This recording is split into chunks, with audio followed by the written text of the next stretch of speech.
The respondent is not in attendance today.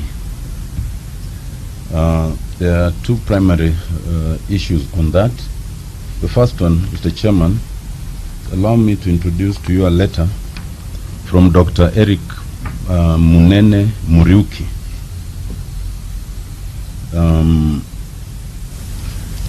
who addressed this letter at our request to confirm that the respondent is indisposed. She was admitted in Nairobi Hospital on 16th of February and is currently still undergoing treatment. Let me have the pleasure of passing it so that Mr. Chairman, you could have a look. The respondent was not able to be with us.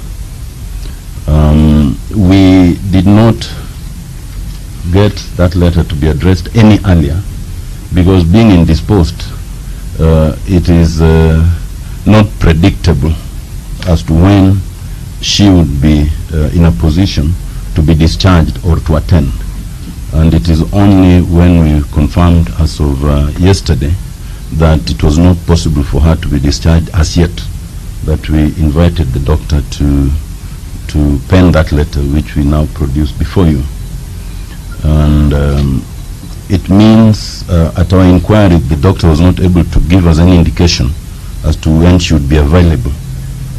We therefore chose to submit the letter as it is, and would be requesting therefore that we try and reschedule the hearing to such time, perhaps by conjecture or prediction, as when she might be available.